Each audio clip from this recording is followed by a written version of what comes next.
Deal TV, learn and earn. Thanks for watching Deal TV, learn and earn. And most so, thank you for watching the profile on Deal TV Africa, Deal TV, learn and earn. Thanks for subscribing, thanks for sharing, thanks for commenting. The reply has been massive, and we are committed to giving you the best of what we can offer and uplifting our game every now and then. On the profile this time, we are not going to waste a lot of your time. We are going to talk about someone who is almost known all over the world, and this is none other than Pablo Escobar. I'm giving you 15 insane things that you didn't know about Pablo Escobar. I've had many people who are named after Escobar, but these are out of the hearsay, out of the movies and stuff that you heard on TV and radio, but you never got time to know the person you were named after. Pablo Escobar is the biggest drug lord as per now, and we can say he's known all world over for being a drug lord. And then Escobar is the name Pablo Escobar and drugs can't be separated from single sentence, so they are almost synonymous. So let's look at the thing that you might not be knowing about Pablo Escobar. Pablo Escobar was born on December 1st, 1949 in Colombia. Pablo decided from an early life or an early age that he was going to be a great man. Without knowing what he was supposed to do, how he is going to be great, he knew, or he had decided that he was going to be a great man. So he kept on telling people around him as a child that he was going to become the president of Colombia, and he was supposed to be rich. At least we can learn from this that if you decide at least at an early age, you'll be able to lay strategies or take direction that can take you to the destination that you've decided. And then in the beginning, he was selling stolen tombstones.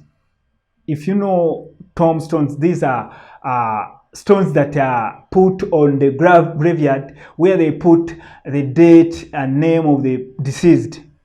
So they are where people were using expensive tombstones that they were putting on the deceased's graveyard. So this guy at an early age, he could go to the graveyards, steal these tombstones, and then take them and remove the names of those people who had died, and then they sold those stones.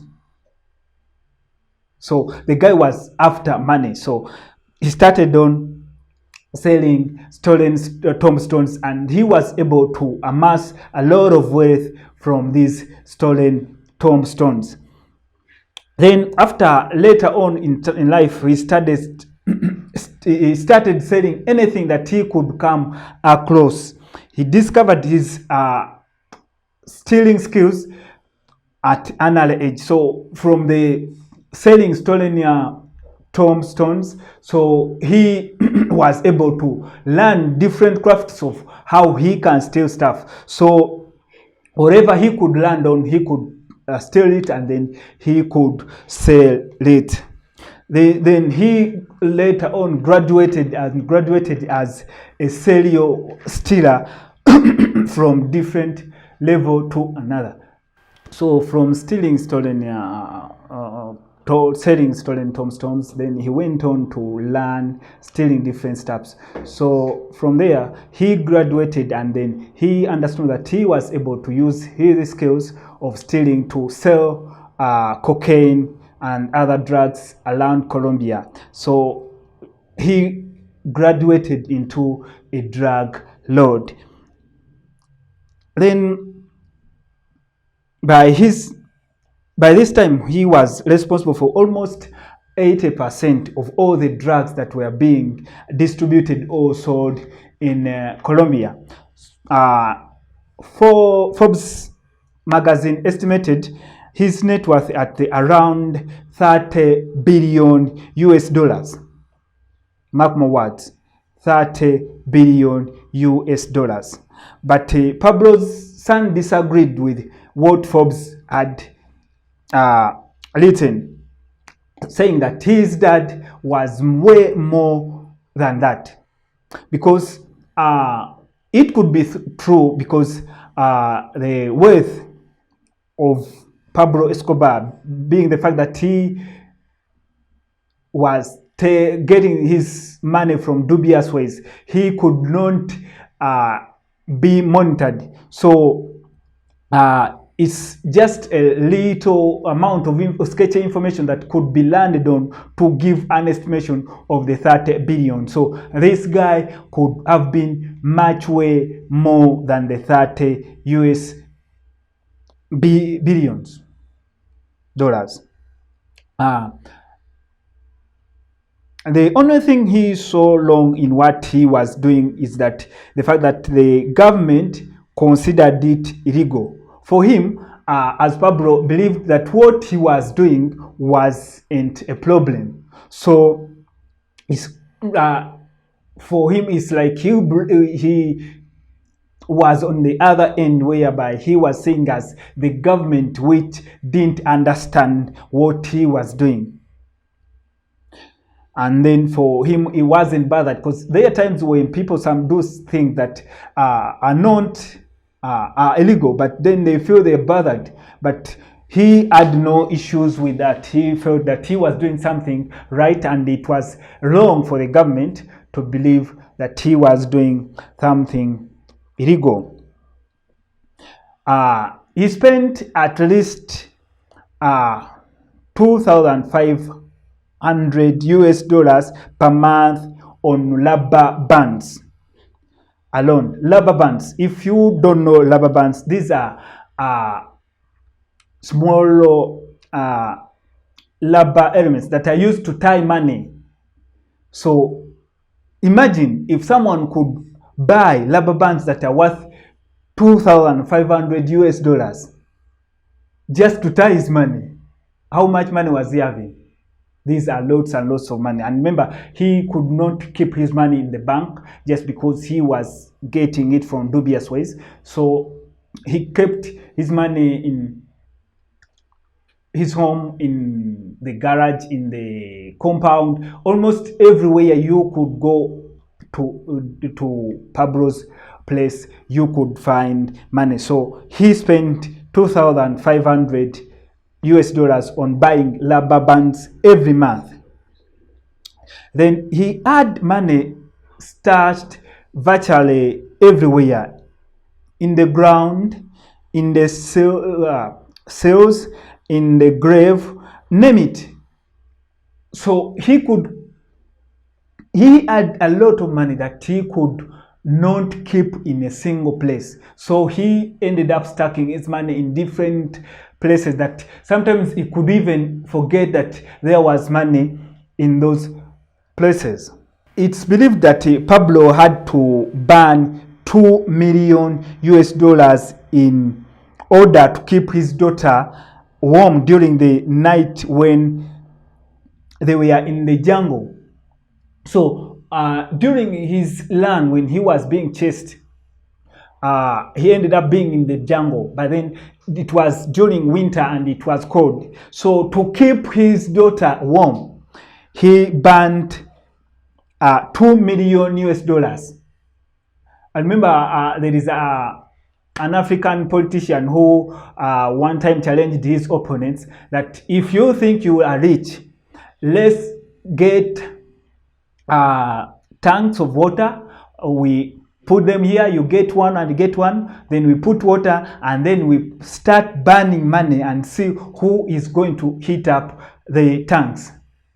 That's a Ugandan politician, moreover. But it's not a different case with Pablo Escobar, who had to use money just to make his daughter warm through the night. Just imagine.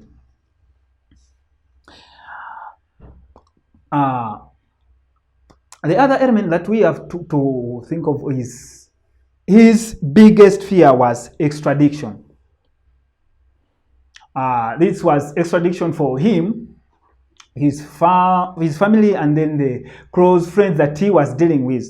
But remember, when he was being chased, he went on the run.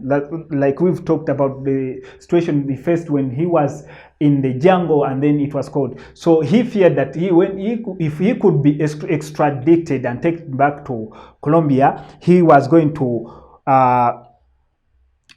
face charges of dealing with the narcotics and drugs. So he feared this so much, and then he offered to pay the Colombian debt, the government debt that was worth 1,646 trillion dollars.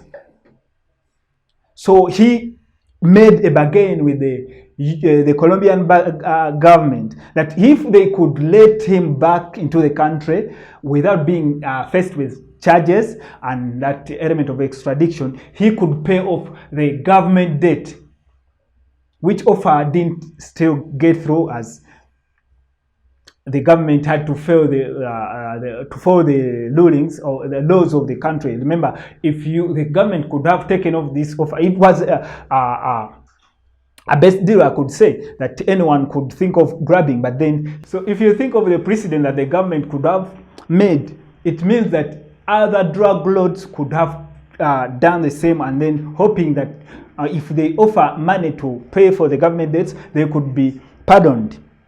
So the government didn't take his offer, and then he stayed with his money. His entire business generated 60 million US dollars per day. That is over 20 billion US dollars annually. So just imagine if you could make $1 million per day. But this is a guy that was making 60 million US dollars per day. So Pablo was something that is totally different. Pablo Escobar will always remain to be remembered.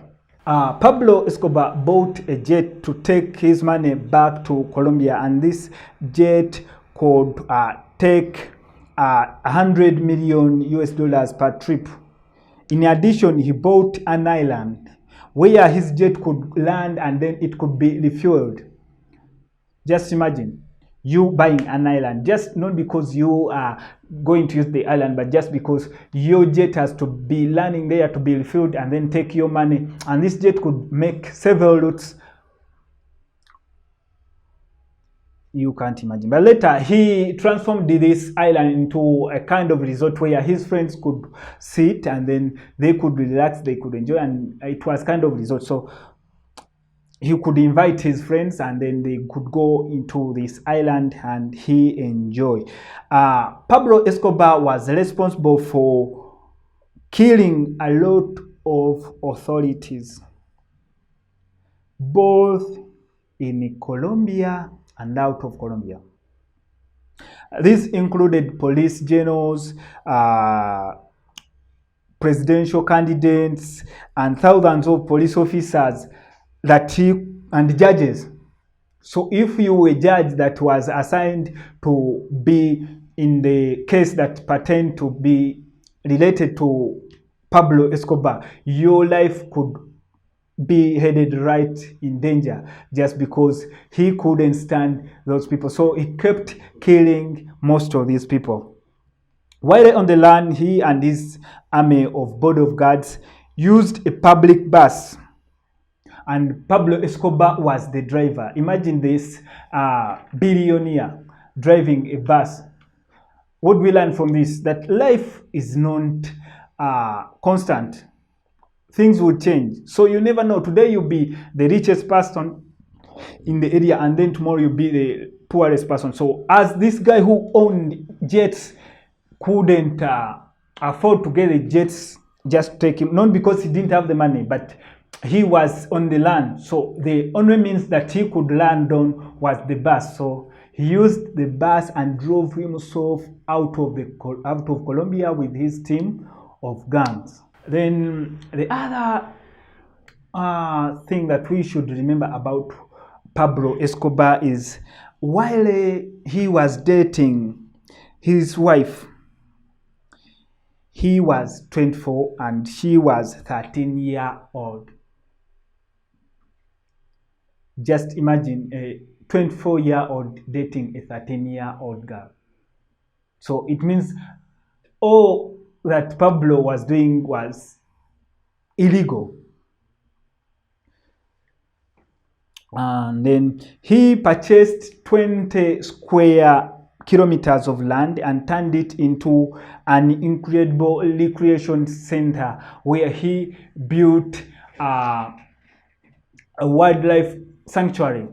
Even it was said that he bought some lions and leopards from South Africa that was taken into his ranch, the recreation center where he was staying. And then these animals, he could use them to discipline some of these employees who were indisciplined. So if he could get annoyed with you, he could take you into the lion's den and then you could be eaten as other people around were celebrating and laughing at you. So imagine the inhuman nature of Pablo by that time.